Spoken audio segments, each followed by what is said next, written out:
जय माँ दुर्गे की। नवरात्रि के पावन पर्व पर हम आज माँ दुर्गा का स्मरण कर रहे हैं, जिन्हें देवी कौशिकी भी कहा जाता है। माँ दुर्गा किसी भी कार्य को सोच समझकर बिना संदेह के साथ आरंभ करने और पूर्ण करने की ही हमें प्रेरणा देती है। देवी महात्म्य में एक कथा है। शुंभ और निशुंभ नाम के दो राक्षसों ने माँ दुर्गा को विवाह का प्रस्ताव दिया। माँ दुर्गा ने उन्हें कहा, मुझे युद्ध में पराजित करते हो तो मैं तुम्हारा प्रस्ताव स्वीकार करूंगी। शुंभ स्वयं पर संदेह करने वाले व्यक्तियों का प्रतीक है। निशुंभ दूसरों पर संदेह करने वालों व्यक्ति का प्रतीक है।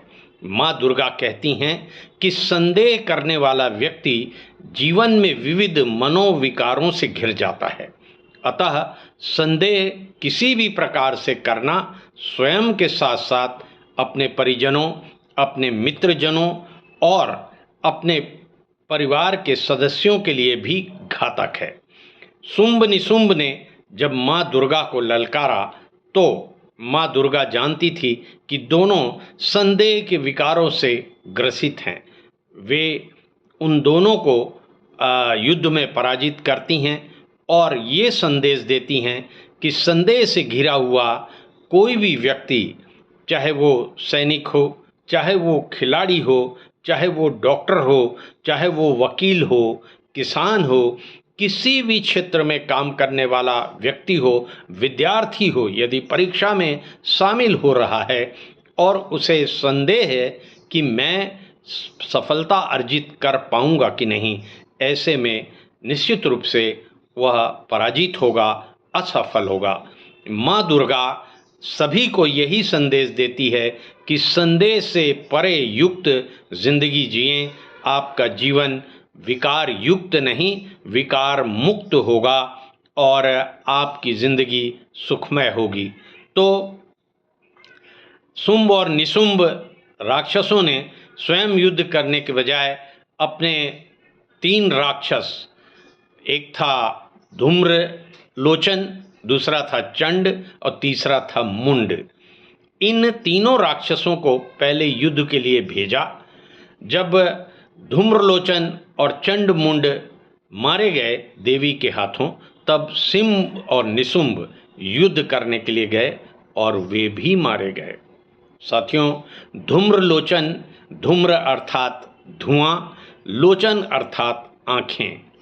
तो जब आँख में धूम्र या धुआं पड़ता है तो जिंदगी अपनी धुंधली हो जाती है, निगाह धुंधली हो जाती है।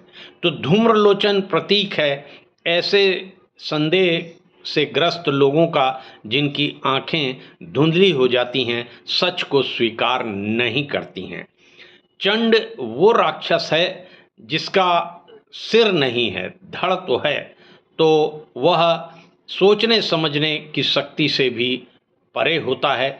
मुंड वो है जिसके पास सिर है लेकिन धड़ नहीं है, अर्थात वह भी सोचने समझने या किसी कार्य के निष्पादन में अपूर्ण होता है। तो माता दुर्गा ने शुंभ निशुंभ, धूम्रलोचन, चंड मुंड राक्षसों के माध्यम से व्यक्ति के भीतर भरे विकारों को ही व्यक्त किया है। आप अपने भीतर से चंड मुंड, धूम्रलोचन और शुंभ निशुंभ का नाश करें। यही संदेश नवरात्रि के पावन पर्व पर जन जन के बीच हमारे जो पौराणिक कथा है देवी महात्म्य, वह प्रचारित करता है। और भारतवर्ष ही एक ऐसा देश है जहाँ की वर्ष में 2 बार बड़े धूमधाम से नवरात्रि का पर्व मनाया जाता है। वैसे तो 4 बार नवरात्रि का पर्व आता है, किंतु 2 नवरात्रि के पर्व को बहुत धूमधाम से मनाते हैं। ऐसे समय में माँ दुर्गा की पूजा की जाती है, नारी शक्ति की पूजा की जाती है। आइए हम नारी शक्ति का नमन करें, संदेह अपने भीतर पनपने न दें और जीवन सबका सुखमय हो। इसी के साथ रहें प्रेम से, कहें दिल से, जय श्री राम, हो गया काम। मेरा YouTube चैनल विजय मिश्रा अमित को देखें, छत्तीसगढ़ सहित भारत के तीज त्योहारों का आनंद लें। जय माता रानी।